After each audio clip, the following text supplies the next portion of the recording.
Assalamu alaikum wa rahmatullahi wa barakatuhu. A very good afternoon to one and all present here.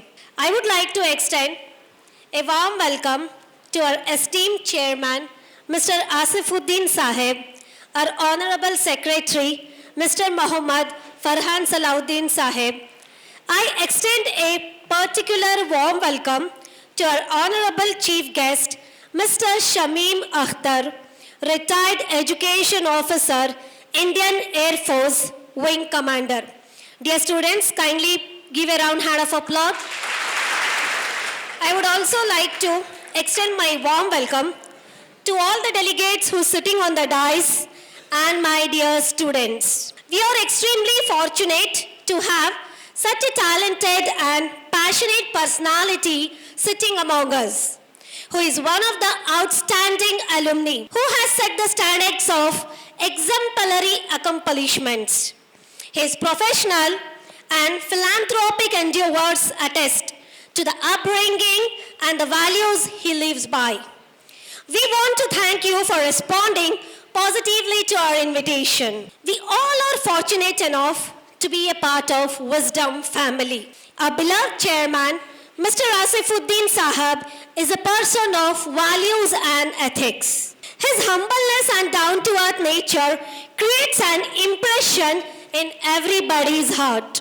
To the students, Mr. Asifuddin Sahib always inspires students and motivate them to reach their greatest potentials. Mr. Salauddin Farhan Sahib is a strong pillar of Wisdom group of institution who is contributing most of his time and dedication for the development of school students in every field.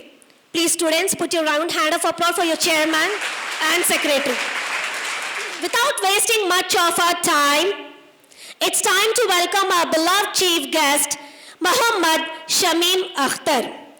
फौजी भी कमाल के होते हैं, फौजी भी कमाल के होते हैं, जेब के छोटे बटुए में परिवार और दिल में सारा हिंदुस्तान रखते हैं। इस कदर वाकिफ हो जाता है मेरा कलम, इस कदर वाकिफ हो जाता है मेरा कलम, मैं इश्क भी लिखना चाहूँ तो इनकलाब लिखा जाता है। आसान नहीं होता इंडियन एयरफोर्स में होना, दोस्तों आसान नहीं होता इंडियन एयरफोर्स में होना, दूसरों की सलामती के लिए अपना सब कुछ खोना पड़ता है। Let me introduce briefly about our today's chief guest. Mr. Shamim Akhtar is a wing commander who was commissioned in the Indian Air Force on 15 December 2006.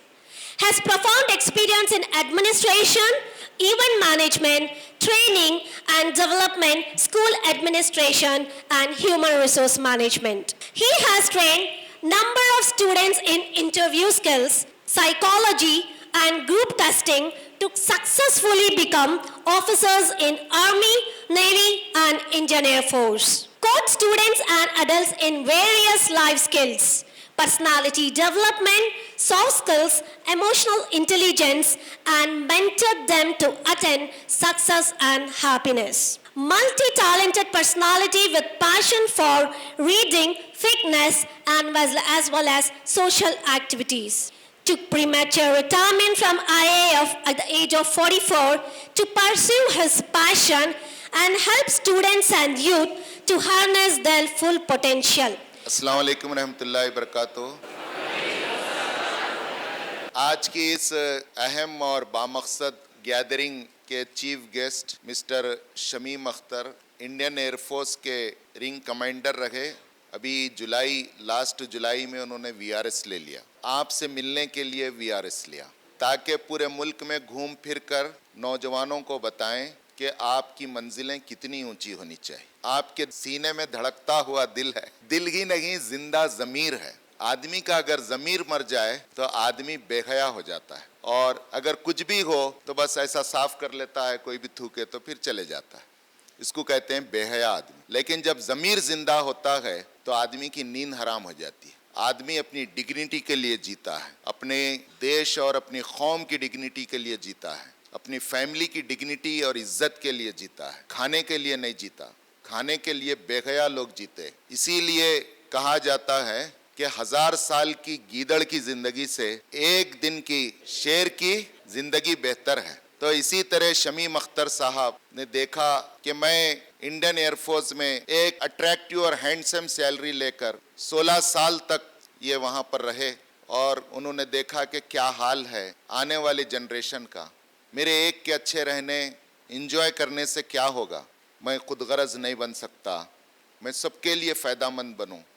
इसके लिए उन्होंने लास्ट जुलाई में रिज़ाइन किया और शहर शहर जाकर आपकी मंजिल क्या होनी चाहिए नौजवानों, आपका मुस्तकबिल कैसे रोशन हो सकता है, जिससे कौम और मुल्क का रोशन मुस्तकबिल हम देखना चाहते हैं। तो ये मंजिल कैसे अचीव हो वो मैं अगर हज़ारों बच्चों को बता दूं, सैकड़ों बच्चे अगर रिंग कमांडर बन जाएं, एयरफोर्स में आ जाएं, फौज में आ जाएं, नेवी में आ जाएं, तो फिर हमारा मुल्क भी एक शक्तिमान देश बन जाएगा, हमारी कौम भी एक बाविखार कौम बन जाएगी।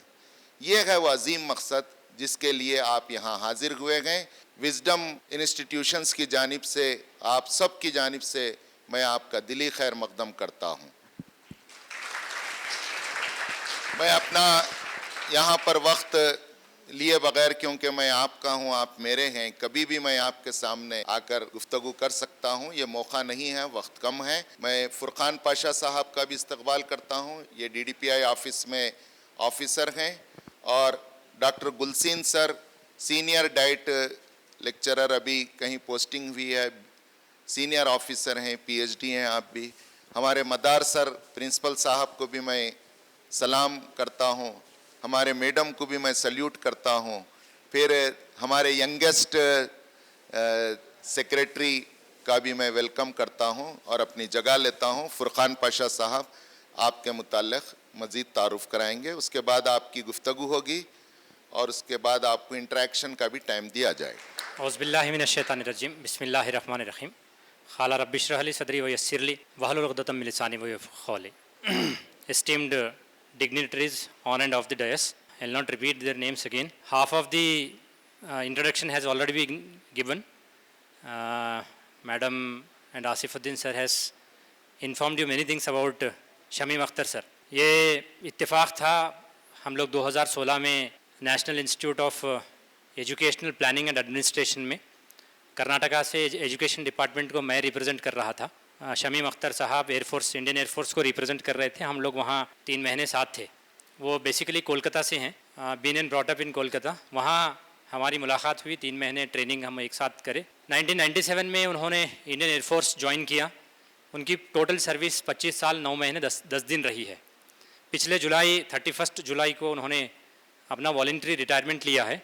इस दरमियान में इनके बहुत से एजुकेशनल क्वालिफ़िकेशंस हैं। 2 कोर्ट वो मास्टर्स करे हैं इंग्लिश लिटरेचर में, उसके साथ साथ MBA भी हैं वो। उसके बाद अलग अलग पोस्टिंग्स रही है उनकी। Flight commander mechanical training institute Chennai में 2007 से 2010 तक पोस्टेड रहे।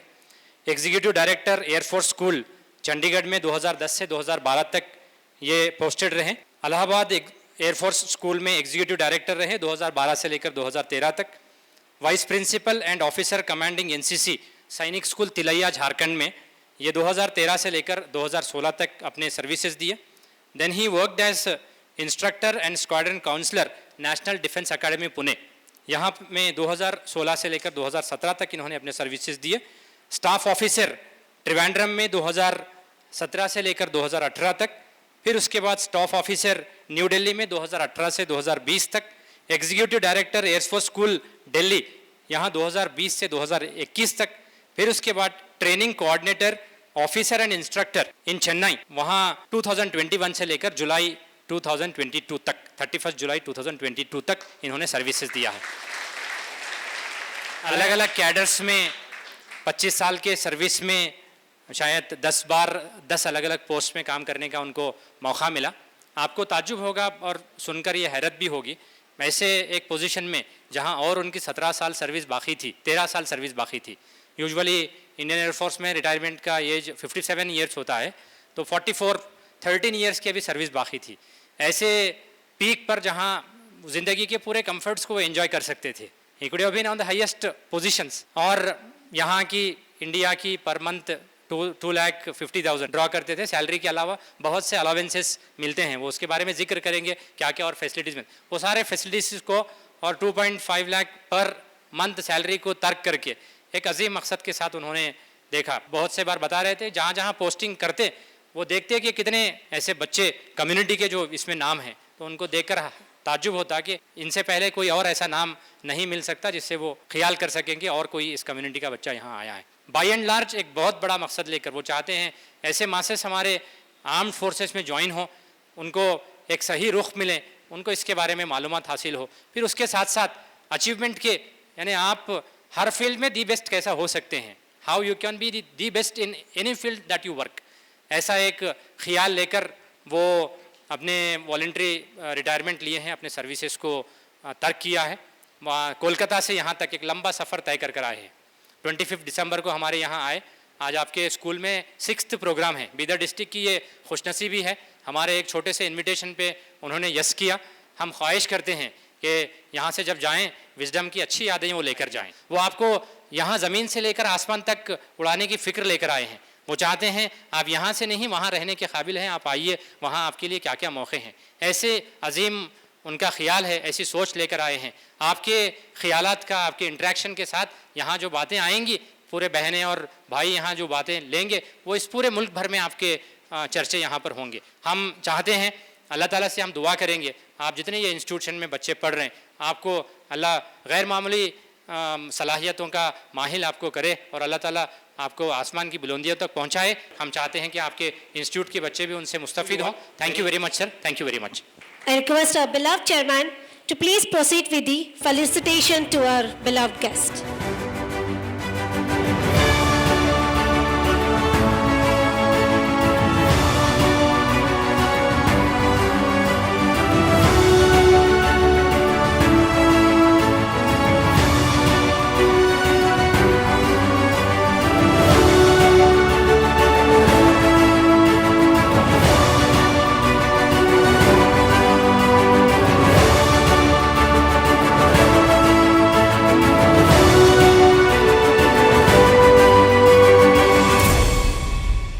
उखाबी रूह जब बेदार होती है जवानों में, उखाबी रूह जब बेदार होती है जवानों में, नज़र आती हैं उनको मंजिलें आसमानों में। मैं बड़े अदब और एहतराम के साथ मिस्टर शमीम अख्तर साहब को इजहार ख्याल के लिए दावत देता हूँ। औज़ु बिल्लाहि मिनश शैतानिर रजीम, बिस्मिल्लाहिर रहमानिर रहीम, रब्बिश रहली सदरी व यस्सिर ली अमरी वहलुल उक़दतन मिन लिसानी यफ़क़हू क़ौली। अस्सलामु अलैकुम व रहमतुल्लाहि व बरकातुहू। First of all, I thank from the bottom of my heart the chairman and secretary of Wisdom Institutes for extending this invitation and for this warm welcome as well. Thank you, sir. First of all, we are thankful to Allah subhanahu wa ta'ala who has made it possible for all of us for meeting in this session. And I also thank Furqan Pasha Sahab because of his initiative और उनके पहल के वजह से ये मुमकिन हुआ है कि मैं यहाँ आप लोगों के सामने रूबरू हूँ। और फुरकान पाशा साहब एक ऐसे ऑफिसर हैं जो संडे के दिन भी सर्विस का काम करते हैं गवर्नमेंट के लिए, और उन्होंने 3 दिनों की छुट्टी ली है, इतनी बड़ी कुर्बानी दी है सो दैट हम अलग अलग इंस्टीट्यूट्स में जा सकें और ये जो सेशंस हैं ये कामयाब हो सकें। तो I hope you understand the importance और आप इसका फ़ायदा उठाएँ। आई होप दैट आपने सुना होगा कि माइकल हार्ट एक इंग्लिश ऑथर थे।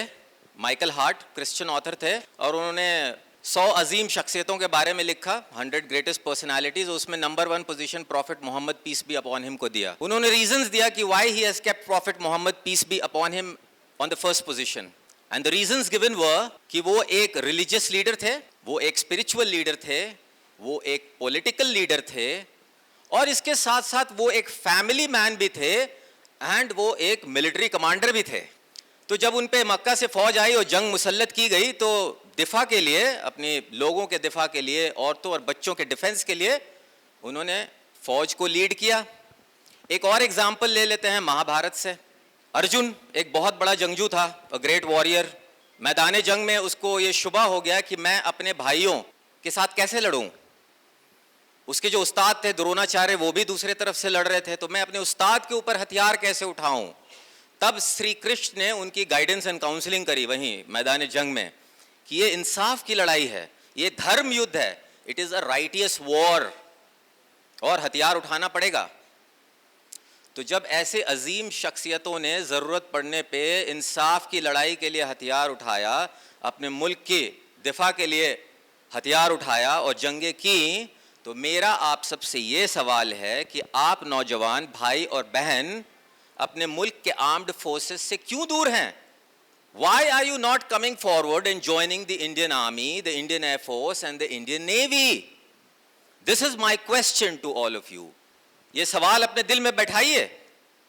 और अगर इसके बारे में एक रीज़न ये है कि आपको मालूमात नहीं है, तो इंशाल्लाह it will be my endeavour during this session to apprise you कि क्या है, कैसे है और कैसे ज्वाइन करना है।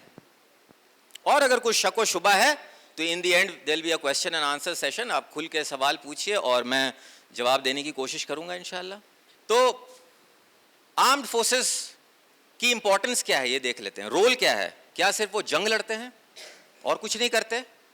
जब भी कोई नेचुरल कैलामिटी होती है, सुनामी आता है, अर्थक्वेक आता है, जलजला आता है, सबसे पहले जो रिस्पॉन्डर हैं पुलिस फोर्स रिस्पॉन्ड करती है। क्यों? क्योंकि वो हमारे इर्द गिर्द हैं, they are the first responder. 24/7 थाने में कोई ना कोई रहता है, लेकिन उनके पास इतने रिसोर्सेज नहीं होते कि इतनी बड़ी आपदा में उसको कंट्रोल कर सकें। तो देन कौन आता है? The state administrative machinery, the central administrative services, IAS वगैरह, पॉलिटिकल लीडर्स आते हैं। लेकिन उनसे भी कुछ होता है इतने बड़े आपदा में और बड़े बड़े अर्थक्वेक्स और सुनामीज में। फिर पैरामिलिट्री को बुलाते हैं। पैरामिलिट्री फोर्सेस कौन होते हैं? CISF, CRPF। लेकिन अगर बहुत बड़ा सुनामी जैसा कोई चीज़ हो, जलजला आए, तो आर्म्ड फोर्सेस को बुलाना ही पड़ता है। एंड जब ये आर्म्ड फोर्सेस आते हैं तो क्या होता है? सब ठीक हो जाता है। Everything is taken care of, everything is under control, चाहे वो जंग हो या नेचुरल कैलामिटी हो। This is the importance of the Indian armed forces. तो इंडियन आर्म्ड फोर्सेस अपने मुल्क की सेवा में 24/7 लगे रहते हैं, चाहे जंग हो या अमन का वक्त हो। That is the importance. अब आप पूछेंगे कि आर्म्ड फोर्सेस ऑफर क्या करते हैं, क्यों, इसके अलावा और क्या है, क्यों ज्वाइन करूं मैं? तो आप प्राइड और रेस्पेक्ट के लिए ज्वाइन करिए। आप एक क्लास 1 कमीशन्ड ऑफिसर बनेंगे, गैजेटेड ऑफिसर नहीं। आर्म्ड फोर्सेस के ऑफिसर, आर्मी, नेवी और एयरफोर्स के ऑफिसर को गैजेटेड ऑफिसर्स नहीं कहते हैं जैसे कि सिविल में कहते हैं दूसरी जगह, उनको कहते हैं कमीशन्ड ऑफिसर्स। और ये कमीशन कौन देता है उनको? President of India, who is the supreme commander of the armed forces. President of India से एक सर्टिफिकेट मिलती है उनके दस्तखत के साथ कि you are commissioned into the armed forces as so and so. और जब आप किसी को बताते हैं कि मैं एक आर्मी ऑफिसर हूँ, एयरफोर्स ऑफिसर हूँ, नेवी ऑफिसर हूँ, तो तुरंत वो आपको एक दूसरे पायदान पे रख देता है। आज आप मुझ इसलिए सुन रहे हैं और अच्छे से सुन रहे हैं, शायद आपने वो सारे आपको बताया गया बैकग्राउंड, तो प्राइड एंड रिस्पेक्ट के लिए। और जब आप यूनिफॉर्म पहनते हैं और रैंक लगाते हैं अपने कंधों पे, उसके साथ जो रिस्पॉन्सिबिलिटी आती है मुल्क की, दैट इज अनमैच्ड। आपके माँ बाप, आपके घर वाले, एक ऑफिसर यहाँ से बन जाए, पूरी जो ये कम्युनिटी है, पूरा जो ये सराउंडिंग है, सब गैल्वेनाइज हो जाएंगे। और क्या मिलता है प्राइड और रिस्पेक्ट के अलावा?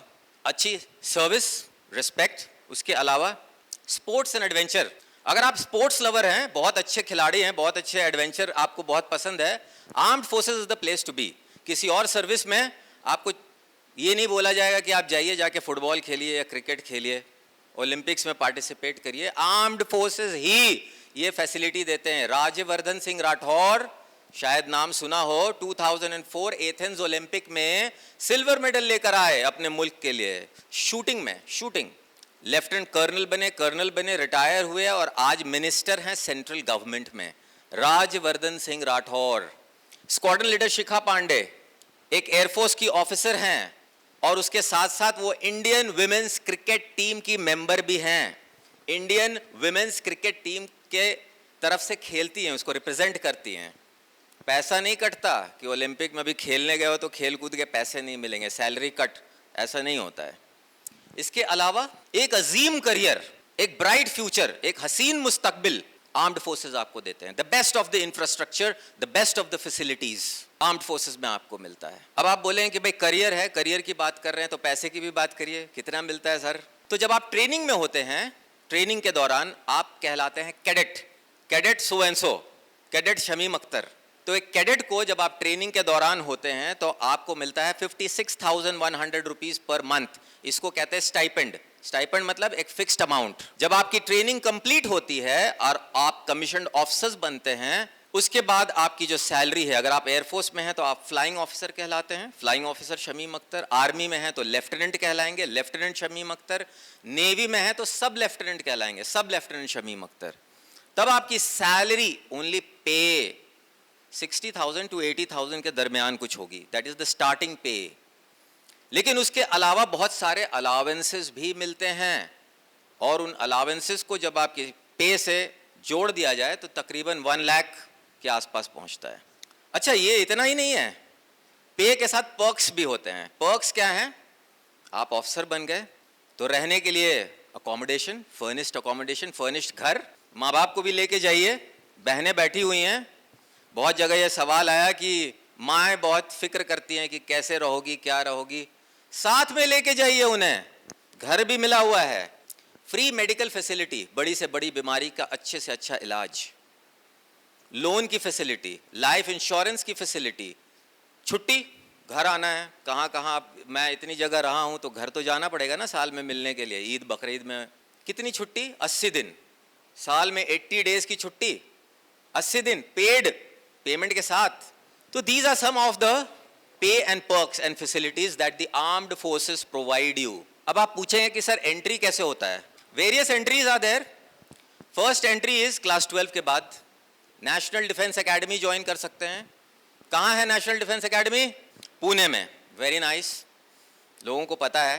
तो +2 में अच्छे मार्क्स लाइए, minimum 50%, and then national defence academy की एग्जाम दीजिए, रिटन एग्जाम जाइए। उसके बाद एक SSB का प्रोसीजर होता है, उसके बारे में भी मैं बता दूंगा। ग्रेजुएट हो गए तब भी ज्वाइन कर सकते हैं। ग्रेजुएशन के बाद कंबाइंड डिफेंस सर्विसेज का एग्जाम होता है। आर्ट्स और साइंस सबके लिए खुला हुआ है, LLB वालों के लिए भी खुला हुआ है, इंजीनियरिंग वालों के लिए भी खुला हुआ है, डॉक्टर लोगों के लिए भी खुला हुआ है। आप ये सब करने के बाद भी ज्वाइन कर सकते हैं। तो एक टेस्ट होता है जिसको कहते हैं एयरफोर्स कॉमन एडमिशन टेस्ट, जिसके थ्रू मैं गया था। ग्रेजुएशन, पोस्ट ग्रेजुएशन के बाद जा सकते हैं आप। ये सारे एंट्रीज हैं, इसके बारे में इंफॉर्मेशन अवेलेबल है। पावर पॉइंट स्लाइड नहीं चल पाया, अदरवाइज मैं थोड़े डिटेल में बात कर लेता, बट इट्स स्टिल ओके। आजकल इंटरनेट पे इंफॉर्मेशन अवेलेबल है बहुत सारा। ये सब only what is not available on the internet is guidance. Information is available, Google information provide करता है, गाइडेंस प्रोवाइड नहीं करता। So guidance comes from an expert. तो ये सारे एग्जाम्स हैं, और आप आर्मी, नेवी और एयरफोर्स तीनों को ज्वाइन कर सकते हैं। अब तो एयरफोर्स में यहाँ आप देखते हैं ना, वो जहाज़ उड़ते हैं, वो पायलट्स उड़ा रहे हैं, उसको बोलते हैं फ्लाइंग ब्रांच। 3 तरह के पायलट्स होते हैं, एक जो फाइटर प्लेन उड़ाते हैं, एक ट्रांसपोर्ट प्लेन उड़ाते हैं, वो बड़े बड़े प्लेन जो लोगों को, सामान को एक जगह से दूसरी जगह ट्रांसपोर्ट करते हैं। तीसरे हेलीकॉप्टर पायलट्स, हेलीकॉप्टर उड़ाने वाले। उसके अलावा इंजीनियर्स होते हैं जिसको टेक्निकल ऑफिसर्स कहते हैं, तो आप इंजीनियरिंग के बाद भी ज्वाइन कर सकते हैं। और फिर ग्राउंड ड्यूटी ऑफिसर्स होते हैं, मतलब administrative officers, logistics officers, medical officers, doctors, ठीक है, एजुकेशन ऑफिसर्स, लॉ ऑफिसर्स, ये सारे लोग होते हैं। तो आप कुछ भी करें, कोई भी डिग्री करें, उसके बाद आपके पास स्कोप है ज्वाइन करने का। क्यों स्कोप है, क्यों ज्वाइन करना है, वो भी मैंने बता दिया है। तो ये सारी चीज़ें हैं। अब इसके बाद आता है कि भाई रिटन एग्जाम के बाद, अच्छा 12th के बाद एक और एंट्री है जिसको कहते हैं टेक्निकल एंट्री स्कीम। अगर 12th में PUC में 70% मिनिमम है तो यू कैन अप्लाई, आप अप्लाई कर सकते हैं। लेकिन आजकल इतने ज़्यादा लोग अप्लाई कर रहे हैं कि 70% वालों को आमतौर पे कॉल लेटर मिलता नहीं है, एंड वो डायरेक्ट इंटरव्यू में है, रिटन एग्जाम भी नहीं है, और आप फिर फौज के खर्चे पे इंजीनियरिंग कराते हैं। तो अगर 80% एंड अबव है तो आपको कॉल लेटर मिल जाएगा, आप जाएंगे डायरेक्ट इंटरव्यू के लिए, एंड देन अगर आप सेलेक्ट हो गए तो आपको आर्म्ड फोर्सेस अपने खर्चे पे इंजीनियरिंग कराएगी और आप फिर ऑफिसर भी बनेंगे। एक NCC स्पेशल एंट्री स्कीम है। अगर कोई बच्चा NCC करता है और उसने C सर्टिफिकेट ले लिया है तो उनके लिए special entry, no written exam, direct interview. तो ये 2 चीज़ें भी मैं बताना चाहता था। नाउ रिटन एग्जाम तक तो ठीक है, यहाँ तक तो और भी किसी प्रोफेशनल करियर में ऐसा ही होता है, बट रिटन एग्जाम के बाद एक प्रोसेस होता है जिसको कहते हैं सर्विसेज सिलेक्शन बोर्ड, SSB। और ये SSB एक बड़ा ही नायाब तरह का सिलेक्शन प्रोसेस है। SSB में क्या होता है कि जब आप रिटन एग्जाम पास कर लेते हैं, और ऑफिसर बनने के लिए SSB देना ज़रूरी है, पास करना ज़रूरी है। आर्मी, नेवी, एयरफोर्स में ऑफिसर बनने के लिए SSB देना ज़रूरी है। SSB के अलग अलग सेंटर हैं पूरे ऑल ओवर इंडिया। जब आप क्वालिफाई कर लेंगे तो आपको कॉल लेटर मिलेगा कि आप फलाने जगह पे आइए, फलाने डेट पे आप रेलवे स्टेशन पे पहुंचेंगे, वहाँ बस आएगी और आपको SSB सेंटर में लेकर जाएगी। यहाँ से जो नियरेस्ट SSB सेंटर्स है वो बेंगलोर है, मैसूरू है, यहाँ पे SSB सेंटर्स हैं। लेकिन आपको कहीं भी भेज सकते हैं, इलाहाबाद भी भेज सकते हैं, गुवाहाटी भी दे सकते हैं, गांधीनगर भी दे सकते हैं। तो आप वहाँ पहुँचे, पहले दिन रिपोर्टिंग होगी, फिर बहुत सारे फॉर्म्स भरेंगे और उसके बाद जो है फेज़ 1 की टेस्टिंग शुरू होगी। तो वहाँ फेज़ 1 और फेज़ 2 दो तरह की टेस्टिंग होती है। फेज़ 1 में इंटेलिजेंस टेस्ट होता है, 2 paper, verbal and non verbal reasoning के 2 पेपर होते हैं। जब आप वो हो जाएगा उसके बाद दूसरा टेस्ट शुरू होता है जिसको कहते हैं picture perception and description test. Now in this test आपको एक पिक्चर दिखाते हैं, फ्लैश करते हैं स्क्रीन पे, और वो 30 सेकेंड्स तक आपको दिखाते हैं, और 30 सेकेंड्स के बाद वो पिक्चर गायब हो जाएगा, और फिर 4 मिनट आपको मिलेगा उसके ऊपर एक स्टोरी लिखने के लिए। अब आप ये मत समझिएगा कि ये स्टोरी राइटिंग कंपटीशन है, ये एक साइकोलॉजिकल टेस्टिंग है।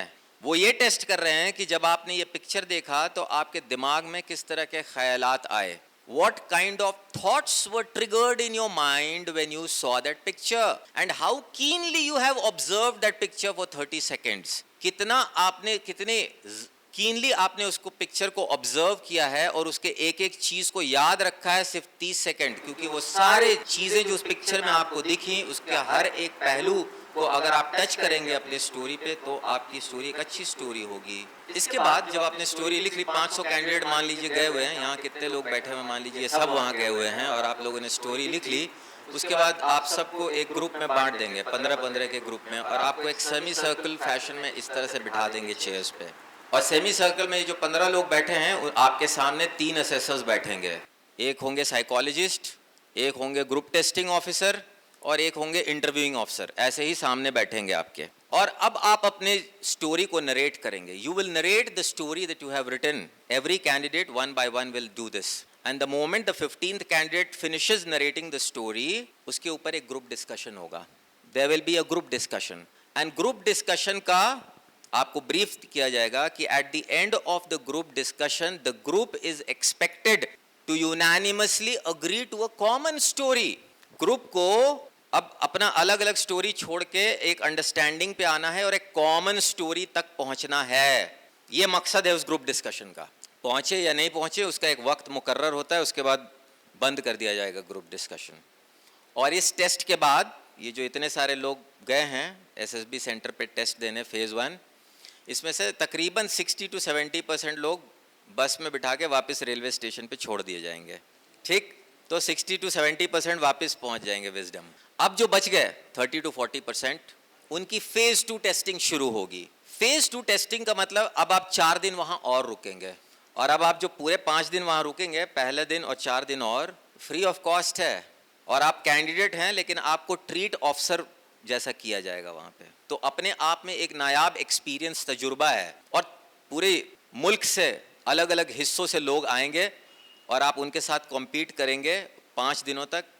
तो एक अलग तजुर्बा है, एक अलग सा निखार आएगा आपके अंदर जब आप वहाँ से आएंगे। वेदर पास करें नहीं करें, that is a different issue all together. तो फेज़ 2 में आप चले गए, और फेज़ 2 में पहला जो टेस्ट होता है वो होता है साइकोलॉजिकल टेस्टिंग। उसमें 4 तरह के टेस्ट होते हैं। पहला जो टेस्ट है उसको कहते हैं thematic apperception test. Thematic apperception test में उसी तरह से फिर से पिक्चर दिखाते हैं और उसके ऊपर स्टोरी लिखना होता है। 11 पिक्चर दिखाएंगे एक एक करके, 30 सेकेंड्स के लिए पिक्चर, 4 मिनट स्टोरी। 12वां पिक्चर नहीं दिखाएंगे, ब्लैंक स्क्रीन होगा। आपके मन में जो भी आता है आप वो स्टोरी लिख दीजिए।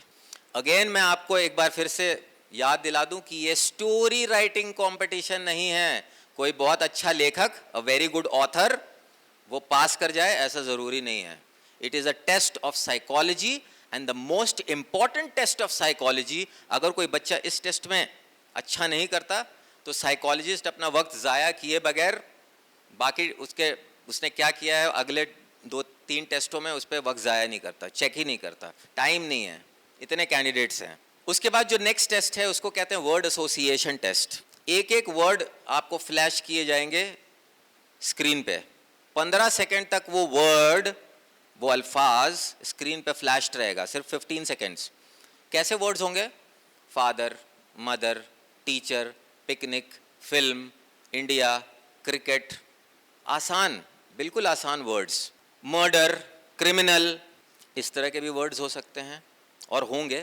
तो 15 सेकेंड में आपको वर्ड को देखना है, समझना है, सोचना है और फटाफट एक सेंटेंस लिखना है, छोटा सा सेंटेंस। अगर आपने एक सेंटेंस लिखना जो आपने लिखा और वो वर्ड जो फ्लैश हुआ था आपने उसका इस्तेमाल नहीं भी किया तो भी कोई प्रॉब्लम नहीं है।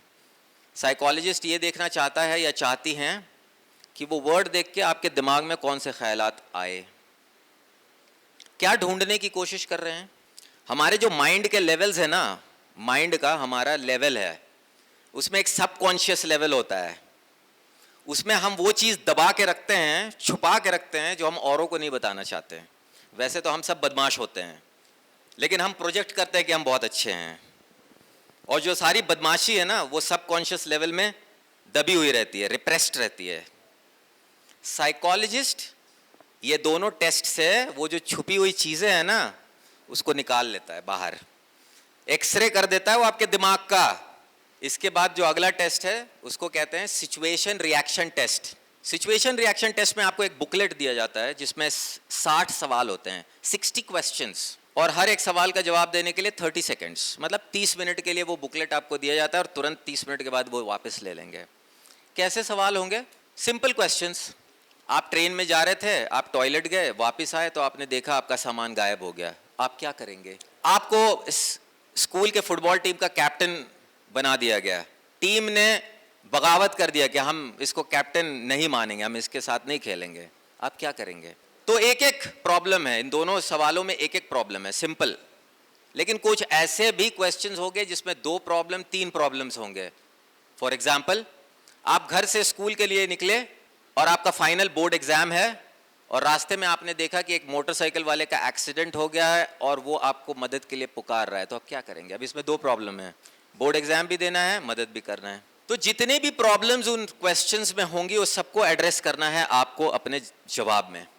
ये सिचुएशन रिएक्शन टेस्ट है, अलग अलग सिचुएशन में आपका रिएक्शन, आपका रिस्पॉन्स। एंड फाइनल एक टेस्ट होता है साइकोलॉजी का जिसको कहते हैं सेल्फ डिस्क्रिप्शन। कैसे सवाल पूछते हैं उसमें पता है? जो मैं सवाल बताऊंगा अगर कोई पहुंचा तो यही सेम सवाल आएगा। मतलब नीट में ऐसा नहीं होता, आईआईटी में ऐसा नहीं होता कि आपको एक दिन पहले या 1 महीने पहले क्वेश्चन पेपर दे दे कि यही आने वाला है, लेकिन मैं आपको क्वेश्चन पेपर बता रहा हूं यही आएगा, और इसके बावजूद लड़के और लड़कियां जाकर फेल हो जाते हैं। पहला सवाल होगा what do you think about yourself, आप अपने बारे में क्या सोचती हैं, क्या सोचते हैं? आपके माँ बाप आपके बारे में क्या सोचते हैं? What do your parents think about you? What do your teachers think about you? What do your friends think about you? दोस्त आपके बारे में क्या सोचते हैं? एंड 5वां सवाल, what are your strengths and weaknesses, आपकी खूबियां क्या हैं और कमजोरियां क्या हैं? प्रॉब्लम ये है ना, क्यों फेल हो जाते हैं? इतना सिंपल सवाल भी पता है, क्योंकि पूरी जिंदगी निकाल दी और अंदर नहीं देखा, सिर्फ दूसरों को ही देखा है। अभी मैं पूछूंगा इनसे ये कैसा है, बोलेंगे सर क्या बताऊं मैं, बिल्कुल गया गुजरा है। मैं पूछूंगा कुछ अपने बारे में बताइए तो सोच में पड़ जाएंगे। क्यों? क्योंकि पूरी जिंदगी निकाल दी दूसरों की खामियां ढूंढने में और खुद अंदर झांका ही नहीं कि मैं कौन हूं, क्या मेरे अंदर भी कुछ कमियां हैं, क्या मेरे अंदर भी कुछ खूबियां हैं, क्या उसने अपनी खूबियों पे काम किया उसको और निखारने के लिए, क्या उसने अपनी कमजोरियों पे काम किया कि उसको हटाई जाए अपनी शख्सियत से, अपने पर्सनालिटी से? इसलिए लोग फेल हो जाते हैं। आम बीमारी है ये सबसे कॉमन बीमारी है। इसके साथ साइकोलॉजिकल टेस्टिंग हो जाती है, खत्म। नेक्स्ट टेस्ट होता है ग्रुप टेस्टिंग, जिसके लिए आपको आउटडोर ले जाते हैं, बाहर वहाँ एक ग्रुप डिस्कशन होगा। सबसे पहले 2 टॉपिक देंगे, 2 टॉपिक पे 15 लोगों का ग्रुप होगा, 15 से 20 लोगों का ग्रुप, जो 30-40% इसमें से बचेंगे वो 20-20 के ग्रुप में होंगे। लड़कियों का अलग एग्ज़ाम होता है और लड़कों का अलग, मिक्सिंग अप नहीं होती। ग्रुप डिस्कशन तो जो लोग न्यूज़पेपर पढ़ते हैं, मैगजीन्स पढ़ते हैं, जिनके कम्युनिकेशन स्किल्स अच्छे हैं, क्योंकि इंग्लिश में होता है, इंग्लिश कम्युनिकेशन स्किल अच्छी है, those children, those candidates, they generally perform well.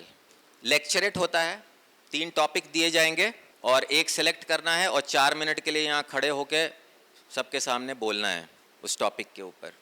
तो अगर कभी स्टेज पे नहीं चढ़े हैं तो पैर कांपने लगेगा, पैर को कंट्रोल कर लिया तो ज़ुबान लड़खड़ाने लगेगी, और कभी कुछ पढ़ा ही नहीं है तो फिर ऐसा होता है। उसके बाद एक मिलिट्री प्लानिंग एक्सरसाइज होती है, एक मॉडल दिखाएंगे बड़ा सा, उस मॉडल में पहाड़ होंगे, झरने होंगे, नदियाँ होंगी, पुलिस होगा, स्कूल होगा, मंदिर मस्जिद होंगे, सब बता देंगे आपको कि कहाँ पे क्या है, और उसके बाद आपको प्रॉब्लम्स बताएंगे। आप अपने घर से निकले हैदराबाद जाने के लिए, और जैसे थोड़ी आप 10 किलोमीटर पे पहुँचे तो एक औरत दौड़ती हुई आई और बोली, मेरा भैंस खो गया है, मेरी मदद करिए। जब उसने ये बोल के ख़त्म किया तब तक एक लड़का भागा भागा आया और उसने आपसे बोला कि मैंने देखा है कि कुछ टेररिस्ट, दहशतगर्द रेलवे की पटरी पे बॉम्ब लगा रहे हैं, रेलवे की पटरी को उड़ाना चाहते हैं बॉम्ब से। ऐसे ही 4-5 प्रॉब्लम और बता देंगे आपको, कम से कम 6 से 7 प्रॉब्लम्स आपको बता दिए जाएंगे। अब आपको उसका सॉल्यूशन लिखना है कि आप किस प्रॉब्लम को किस रिसोर्सेज का इस्तेमाल करते हुए आप कैसे सॉल्व करेंगे और किस ऑर्डर में सॉल्व करेंगे। जब आप सब लिख लेंगे उसके बाद इसके ऊपर होगा एक ग्रुप डिस्कशन, और आप डिफेंड करेंगे अपने सॉल्यूशन को कि मैंने इसको पहले 1 प्रायोरिटी क्यों दिया और मैंने इसको पहले क्यों सॉल्व किया, कैसे सॉल्व किया, इसके ऊपर एक डिस्कशन होगा। इसके साथ मिलिट्री प्लानिंग एक्सरसाइज ख़त्म होगी। फिर बाहर जाएंगे, कुछ स्ट्रक्चर बने होते हैं, एक सिरे से दूसरे सिरे तक जाना है और बीच में पाँव नहीं रख सकते ज़मीन पे, तो कुछ बने रहेंगे जैसे इस तरह का कुछ ऊंचा ऐसे होगा स्ट्रक्चर, और उसको क्रॉस करने के लिए आपको एक लकड़ी का फट्टा दे देंगे, एक बैम्बू दे देंगे, रस्सी दे देंगे, और पूरे के पूरे ग्रुप को एक साथ जाना है एक सिरे से दूसरे सिरे तक। उसको कहते हैं प्रोग्रेसिव ग्रुप टास्क। उसमें ये चेक कर रहे हैं कि आप टीम में काम कर सकते हैं या नहीं, उसमें ये चेक कर रहे हैं कि आप लीडरशिप क्वालिटी उभर के आती है कि नहीं, लोग आपकी बात सुनते हैं कि नहीं, आपके दिमाग में आइडियाज आते हैं या नहीं, आप अपने आइडियाज को कन्वे कर पाते हैं या नहीं। फिर उसी ग्रुप को 2 पार्ट में डिवाइड कर देते हैं और वैसा ही एक और टास्क दे देते हैं, उसको बोलते हैं हाफ ग्रुप टास्क। अगर इस दोनों टास्क में आप परफॉर्म नहीं कर पाए तो एक और मौका दे दिया जाता है। पूरे ग्रुप को एक फिर से वैसा ही टास्क रिपीट कराते हैं, उसको बोलते हैं फाइनल ग्रुप टास्क। अगर आप आर्मी के लिए गए हैं तो एक एक्स्ट्रा टेस्ट होता है, उसको स्नेक रेस बोलते हैं। अगर एयरफोर्स और नेवी के लिए गए हैं तो स्नेक रेस नहीं होता है। इसके साथ ग्रुप टेस्टिंग हो जाती है, खत्म। अब बचता है इंटरव्यू। तो आप एक रूम में जाते हैं, वह इंटरव्यूइंग ऑफिसर आपका इंतजार कर रहा होता है और आपको शर्ट और ट्राउजर पहन के जाना है। अगर कोई लड़की कैंडिडेट है, गर्ल कैंडिडेट है, तो सलवार कमीज में जाना है, मतलब फॉर्मल ड्रेस में जाना है। और 40 मिनट्स टू 1 आवर का एक इंटरव्यू होता है। The interview last from 40 minutes to 1 hour, and मैं आपको 70% क्वेश्चंस बता सकता हूँ। अगर मैं आपकी एसएसबी की ट्रेनिंग करूँ तो 70% क्वेश्चंस आपको इंटरव्यू में क्या पूछे जाएंगे वो मैं बता सकता हूँ, और इसके बावजूद लड़के जाके फेल होके आते हैं। ठीक, ये जो इतना डायनामिक प्रोसेस है ये बहुत ही साइंटिफिकली रिसर्च्ड, और बहुत सारी दुनिया के आर्म्ड फोर्सेस जो हैं वो इस मेथड को फॉलो करती हैं। इसी मेथड को थोड़े बहुत चेंजेस के साथ इसी मेथड को अपनाया जाता है आर्मी, नेवी और एयरफोर्स में ऑफिसर सेलेक्ट करने के लिए। तो एक अलग तरह का टेस्टिंग है, शायद पहली बार सुना होगा, है ना, लेकिन इंटरेस्टिंग है। हाँ, इंटरेस्टिंग है। इसके बाद फेज 2 हो जाता है ख़त्म, और क्या होता है कि अब तक जो है जो तीनों असेसर्स हैं, साइकोलॉजिस्ट, इंटरव्यूइंग ऑफिसर और ग्रुप टेस्टिंग ऑफिसर, वो अकेले अकेले आपको देखते आए हैं। इनफैक्ट साइकोलॉजिस्ट ने तो आपको देखा भी नहीं है, और बिना देखे ही उसने आपने जो साइकोलॉजिकल टेस्टिंग में जो सब लिखा है, स्टोरी, वर्ड, सेंटेंसेस और सिचुएशन, रिएक्शन, सेल्फ डिस्क्रिप्शन, उसके बेसिस पे उसने ऑलरेडी ये तय कर दिया है कि आप पास हैं या फेल हैं, सिर्फ एक्सरे देख के। तो एक कॉन्फ्रेंस होता है फाइनल डे में, जब इस तरह से सारे असेसर्स अब एक साथ बैठेंगे और एक एक करके एक एक कैंडिडेट को बुलाया जाएगा, और अब वो लोग उसको डिस्कस करेंगे कि अलग अलग असेसर्स ने उसके अंदर क्या पाया और उसको रखना है या नहीं रखना है। और वो जब सारा कॉन्फ्रेंस खत्म हो जाता है, जब लास्ट कैंडिडेट बाहर जाता है तो उसके थोड़ी देर के बाद रिजल्ट अनाउंस करते हैं। तो जो 30-40% बचे हैं उसमें से 10 या 5 या 1 भी नहीं सिलेक्ट हो जाते हैं। तो ऐसे भी होते हैं कि 500 का बैच गया और 0 सिलेक्शन, 10 15 लोग का सिलेक्शन, ऐसा भी होता है। तो बहुत ही डायनामिक प्रोसेस है। गाइडेंस की ज़रूरत है ट्रेनिंग के लिए, अच्छी गाइडेंस मिलेगी तो इंशाल्लाह लोग कामयाब होते हैं। नाउ द थिंग इज़ कि अभी कोई मुझसे पूछे कि सर अभी से हम क्या कर सकते हैं, मतलब आम तौर पे ना ये एसएसबी की ट्रेनिंग लोग 12-14 दिनों की कैप्सूल में कराते हैं। मेरे ये समझ भी नहीं आता कि 12 दिन में किसी की पर्सनालिटी कैसे बदली जा सकती है। तो अभी से आप क्या कर सकते हैं, रीड, पढ़िए, क्या न्यूज़पेपर्स, अच्छी किताबें, autobiographies and biographies of great people कि वो बड़े हुए तो क्यों हुए, रीड। एक्टिव पार्टिसिपेशन होना चाहिए एक्स्ट्रा करिकुलर एक्टिविटीज़ में। जब आप रीड करेंगे, पढ़ेंगे तो आपकी वोकैबुलरी इंप्रूव होगी। एक्स्ट्रा करिकुलर एक्टिविटीज से पर्सनालिटी में निखार आता है। तो पढ़ने के अलावा ये सारी चीज़ें बड़ी इंपॉर्टेंट चीज़ें हैं।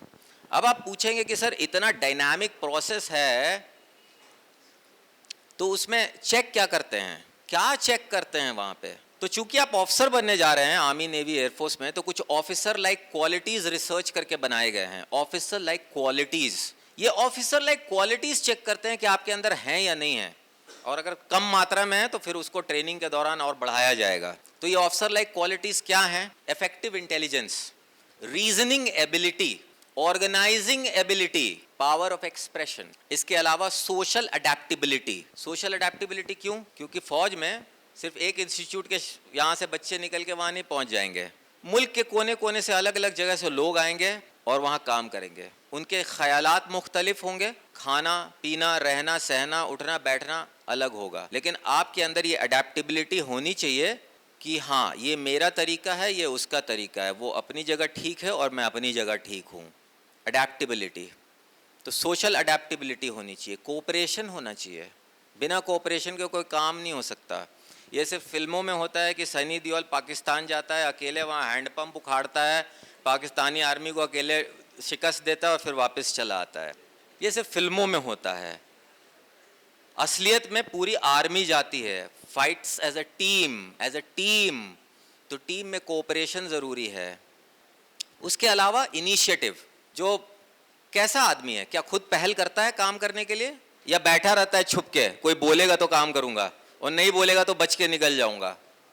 इनिशिएटिव, सेल्फ कॉन्फिडेंस बहुत ज़रूरी है। तो इनिशिएटिव, सेल्फ कॉन्फिडेंस, ये सारी क्वालिटीज़ हैं। लाइवलीनेस, ये बहुत इंपॉर्टेंट है। लाइवलीनेस, एक इंसान जो लाइवली है, चीयरफुल है, वो क्या है कि बड़े से बड़े परेशानी के वक्त में भी वो उससे गुजर जाएगा हंसते खेलते। कोई सवाल है? आपस में मत पूछिए, वो मैं आया हूँ बतलाने के लिए। अगर आपस में सबको मालूम ही है और आपस में बात करके हल हो जाएगा, सारे सवाल का जवाब मिल जाएगा, तो हमारी ज़रूरत नहीं है, ठीक। और उसके बाद क्या चाहिए? डिटर्मिनेशन, कुछ कर गुजरने की चाहत, डिटर्मिनेशन, जुनून कि ये मैं अचीव करूँगी ही। करेज तो चाहिए, लेकिन करेज सिर्फ लड़ने वाला करेज नहीं, मॉरल करेज, सही को सही और गलत को गलत बोलने की हिम्मत, मॉरल करेज भी चाहिए। और stamina, physical stamina, mental stamina. Physical stamina से ज़्यादा इंपॉर्टेंट है मेंटल स्टैमिना। फिजिकल स्टैमिना तो ट्रेनिंग में डेवलप कर देंगे, मेंटल स्टैमिना अगर नहीं है, काम करने की क्षमता नहीं है कि मैं रात भर पढ़ सकूं, मेहनत कर सकूं, रोज़ 15-16 घंटे काम कर सकूं, मेंटल स्टैमिना नहीं है तो फिर आप कुछ नहीं कर सकते। तो ये वो क्वालिटीज़ हैं जिनको वहाँ पे चेक किया जाता है और इसको कहते हैं ऑफिसर लाइक क्वालिटीज़। और मैं आपको ये बताना चाहूँगा यहाँ पे कि ये जो ऑफिसर लाइक क्वालिटीज़ हैं, ये सिर्फ आर्म्ड फोर्सेस में इसकी ज़रूरत नहीं है। अगर आपके अंदर ये क्वालिटीज़ वैसे हैं तो आप किसी भी प्रोफेशन में किसी भी करियर को चुनेंगे तो इंशाल्लाह आप उसके टॉप मोस्ट पोजीशन पे पहुंचेंगे। फॉर एग्जांपल, अगर आप डॉक्टर बने तो डॉक्टर ज्वाइन किए हॉस्पिटल में और डॉक्टर ही रिटायर किए, या हेड ऑफ डिपार्टमेंट भी बने, या उस हॉस्पिटल के मैनेजिंग डायरेक्टर चेयरमैन भी बने, अगर ये क्वालिटीज़ हैं तो वहाँ तक पहुँचेंगे। आप इंजीनियर बने तो इंजीनियर ही रिटायर हो गए, या CEO भी बने, गूगल के CEO बने या नहीं। अगर IAS ऑफिसर बने तो वो किसी लोअर रैंक में रिटायर हो गए, या आप कैबिनेट सेक्रेटरी भी बने। ये वो क्वालिटीज़ से वो चीज़ें, ये these qualities will help you इंशाल्लाह, ठीक।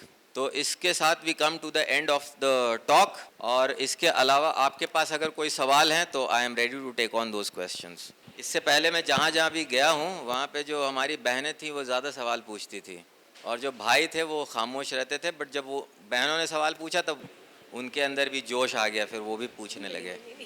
तो पूछिए अगर कोई सवाल है तो। बड़ा इंटरेस्टिंग सवाल है ये। मेरा एक्सपीरियंस जानना चाहते हैं, कोई स्कैरी एक्सपीरियंस जहाँ मैं डर गया? बड़ा मुश्किल सा सवाल है, जहाँ मैं डर गया। तो डरा तो मैं कभी भी नहीं। ट्रेनिंग पीरियड की मैं एक बात बता दूं। ट्रेनिंग के दौरान एक एक्सरसाइज होता है जिसको कहते हैं ट्रेजर हंट। तो ट्रेजर हंट, हम उसको ढूंढ रहे हैं, राइट? तो उसके लिए बैकपैक लेना पड़ता है। 10 किलो का पीछे वेट होता है बैग में, 10 किलो, और हाथ में राइफल होता है। तो जब शुरू करते हैं तो बहुत हल्का लगता है 10 किलो, और 5 किलो के आसपास, 5.5 किलो के आसपास राइफल, और एक पॉइंट से दूसरा पॉइंट, दूसरे से तीसरा पॉइंट, ऐसे एक जीपीएस देते हैं, ग्लोबल पोजिशनिंग सिस्टम, सुना है? तो उसमें कोऑर्डिनेट्स फीड करते हैं और आप ग्लोबल पोजिशनिंग सिस्टम के, जैसे आज गूगल दिखाता है ना यहाँ से वहाँ कैसे जाना है, तो जीपीएस, वो जीपीएस बेस्ड ही है। तो आप उसके ज़रिए अलग अलग पॉइंट पे पहुँचते रहते हैं और फाइनल आपको ट्रेजर तक पहुँचना है। तो दौड़ते रहते हैं, और उसमें क्या टोटल टीम वर्क है, क्योंकि आपकी पूरी टीम आपके साथ दौड़ रही है। कुछ लोग कमज़ोर हैं, कुछ लोग बहुत अच्छे रनर हैं, और वो लास्ट में जो लोग दौड़ रहे हैं उनको भी साथ में लेके जाना है। तो उनका राइफल भी, जो थोड़े से स्ट्रॉन्ग लोग हैं उनका राइफल ले लेना पड़ता है, ताकि राइफल, बिना राइफल के दौड़ो। तो फाइनली जब हमने वो रन कंप्लीट किया, वो एक्सरसाइज, तो हम जो है 32 किलोमीटर्स दौड़ चुके थे, 32 किलोमीटर्स, ठीक है? तो ये इनिशियली पता नहीं लगता। आप जो जानते हैं अपने बारे में, आपको लगता है कि ये मेरा पोटेंशियल ये है। आपका जो पोटेंशियल है उससे कहीं ज़्यादा है। आपका पोटेंशियल जो है उससे कहीं ज़्यादा है। आप अपने आप को जानते ही नहीं हैं, क्योंकि आप अपने ऊपर यकीन नहीं करते। Okay, I am very happy. मैं बोलने वाला था कि बहनों की तरफ से सवाल नहीं आ रहे हैं, तो एक सवाल आया है। क्वेश्चन है, for every success there is failure. What was the failure in your life and what motivated you? Oh my god, this is brilliant question. बहुत ही ब्रिलियंट क्वेश्चन है। तो मैं ये बता दूं कि for every success it is not necessary that there has to be a failure. It is not necessary, पहली बात। दूसरी बात कि मैं ऑफिसर सेकेंड अटेम्प्ट में बना, पहली अटेम्प्ट में मैं क्लियर नहीं कर पाया, तो सेकेंड अटेम्प्ट में बना, तो that was the failure.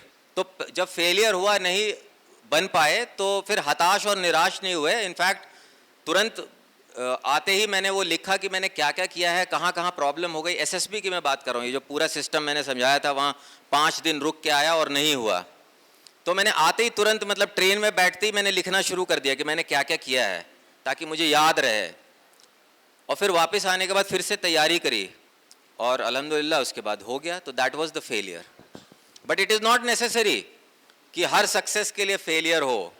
Okay, तो एक छोटा बच्चा हुआ करता था, और उसके फादर ने ना उसकी एडमिशन कराई एक बहुत ही बेहतरीन कॉन्वेंट स्कूल में। बहुत पहली बार वो बच्चा जो है स्कूल गया, उसने देखा वहाँ बड़े बड़े कार से भी लोग उतर रहे हैं, इतने बड़े बड़े बिल्डिंग्स, इतना बड़ा कैंपस। और जो प्रिंसिपल थे वो इंग्लैंड से थे, इंग्लैंड। उनका नाम था ब्रदर माइकल रॉबर्ट बेडो। और वो आए और मॉर्निंग असेंबली में उन्होंने पूरे जितने बच्चे थे, स्टूडेंट्स थे, सबको उन्होंने इंग्लिश में एड्रेस किया। कुछ बच्चों को समझ में आ रहा था। अब ये जो छोटा बच्चा है, पहले दिन स्कूल गया, इतने बड़े स्कूल में पहले दिन दाखिला हुआ है क्लास 1 में, उसके समझ में कुछ नहीं आया। अंग्रेज़ी का एक अल्फाज उसके समझ में नहीं आया। लास्ट में प्रिंसिपल ने एक वर्ड बोला, वो उसके समझ में आया। प्रिंसिपल ने बोला सुअर, और कुछ बच्चों ने बोला यस सर। तो बच्चा शाम को घर आया और फिर अपने वालिद को बोला कि अब्बा ऐसा ऐसा हुआ आज स्कूल में, और फिर प्रिंसिपल ने सुअर बोला और बच्चों ने यस सर बोला, तो इसका क्या मतलब है? अब वालिद साहब बेचारे क्या बताते, वो तो वहाँ पे थे नहीं। तो कई साल गुजर गए, और कई साल गुजरने के बाद उस छोटे से बच्चे को ये समझ में आया कि प्रिंसिपल ने सुअर नहीं बोला था, प्रिंसिपल ने तो बोला था श्योर श्योर। और जिन बच्चों को समझ में आया उन्होंने यस सर बोला।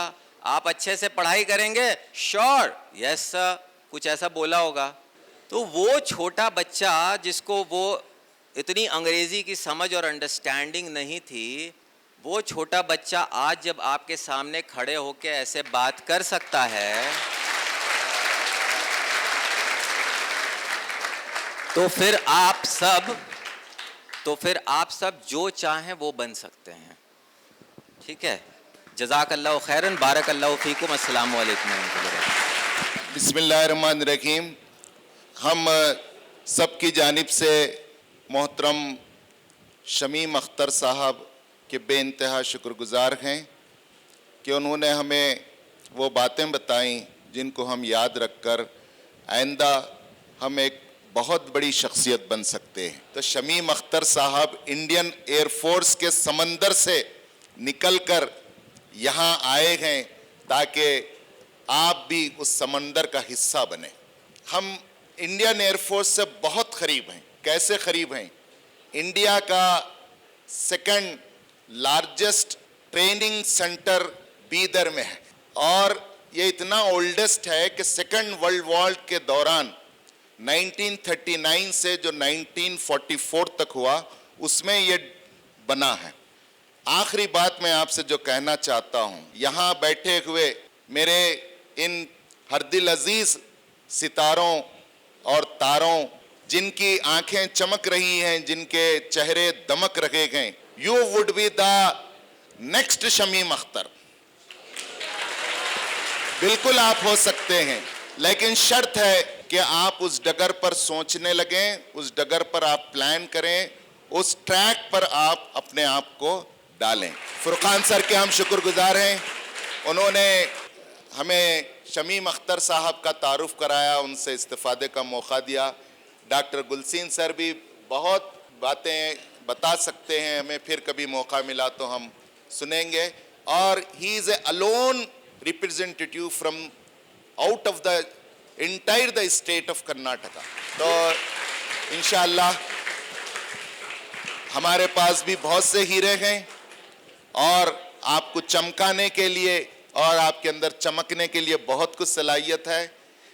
आपके लिए हम सब कुछ करने तैयार हैं। शर्त यह है कि आप सिंसियरली इस एज में आप अपना टेस्ट कराएं, क्या बनना चाहते हैं, काउंसलिंग आपकी कराई जाएगी, मैनेजमेंट पर एतमाद और कॉन्फिडेंस रखें। इंशाअल्लाह हम आपको आपकी मंजिल तक पहुंचाएंगे। जज़ाकल्लाह, अस्सलाम वालेकुम, thank you one and all.